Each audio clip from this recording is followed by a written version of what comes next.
శతక సాహితీ సరస్వతికి నమస్కారం. మృత్యుంజయత్వము నిత్యత్వకాలాంతకత్వంబు మీకును గలదటంచు వేదాగమంబులు వినిపించుచున్నవి అనృతంబులనగను అలవి కాదు.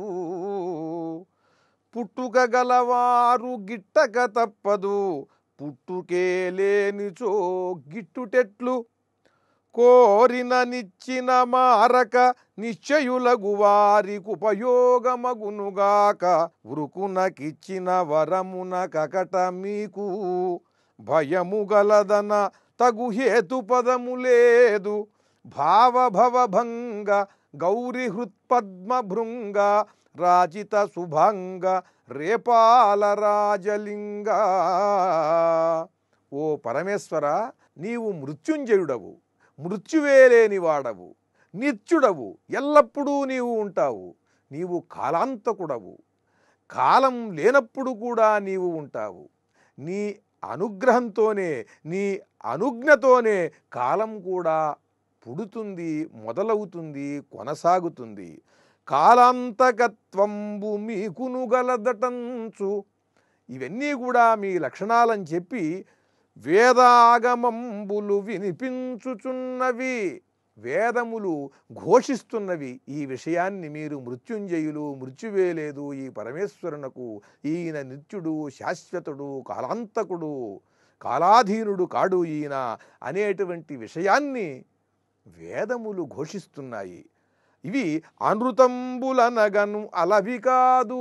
ఇది అబద్ధమని ఎవడూ అనలేడు, ఇది సత్యం. వేదమే ప్రమాణం. దేవతలకైనా మానవులకైనా ఎవరికైనా ప్రమాణం వేదములు. ఆ వేదములేం చెబుతున్నాయి? ఈ పరమేశ్వరుడు మృత్యువు లేనివాడు, మృత్యుంజయుడు, కాలాంతకుడు, కాలానికి అధీనుడు కాడు ఈయన, కాలాతీతుడు, నిత్యుడు, శాశ్వతుడు అని చెబుతున్నాయి. ఇలా చెబుతున్నటువంటి ఈ వేదములు, వీటిని మీరెవరన్నా కాదంటారా?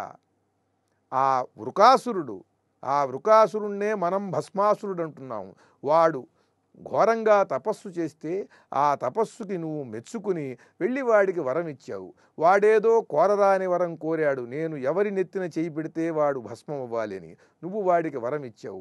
అక్కడ నుండి వాడు నీ నెత్తి మీదే చేయి పెట్టడానికని వస్తే నువ్వు అక్కడి నుంచి పరిగెత్తుకుంటూ వెళ్ళి అన్ని లోకాలు తిరిగి వైకుంఠానికి వెళ్ళి అక్కడేదో విష్ణుమూర్తికి చెబితే ఆయన ఏదో మోహిని వేషం వేసుకుని వచ్చి వాడిని ఆడి పాడి వాడి తల మీద వాడి చెయ్యే పెట్టించి వాడిని భస్మం చేసి నిన్ను రక్షించాడు అని కథలు చెబుతున్నారయ్యా, కథలు.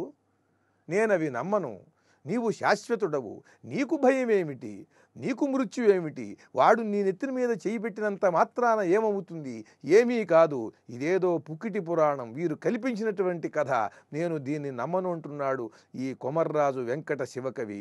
ఇంతటి తీవ్రమైనటువంటి శివభక్తి గలవాడు. ఈ కథని నేను నమ్మను. మా శివుడెందుకు భయపడతాడు? మా శివుడెందుకు పరిగెడతాడు? మా శివుణ్ణి రక్షించటానికి ఇంకెవరికి అంత శక్తి లేదు. శివుడే అందరికీ రక్షకుడు. ఈయనకి భయమేమిటి? ఈ కథ నేను నమ్మను. ఈయనకి పుట్టుక లేదు. పుట్టినటువంటి వాడికెవడికైనా గిట్టటం అనేది ఉంటుంది. పుట్టుకే లేనటువంటి వాడు ఎలా చనిపోతాడు? ఈయనకు భయమేమిటి అని చెబుతూ ఉరుకునకిచ్చినటువంటి వరానికి అకటా మీకు భయం కలుగుతున్నది అని చెప్పి అందరూ చెబుతున్నారు. ఆ భయం నుండి మిమ్మల్ని ఇంకొకరు రక్షించారంటే నేను నమ్మను అంటూ తీవ్రమైనటువంటి శివభక్తితో భస్మాసురుడి కథలో ఆ శివుడు వరమిచ్చాడే తప్ప తానే వాణ్ణి తన కంటి మంటతో వాణ్ణి భస్మం చెయ్యగలడు. వాడు గనక ఏదైనా సరే అతిక్రమించినట్టయితే పరిధిని. ఓం నమః శివాయ.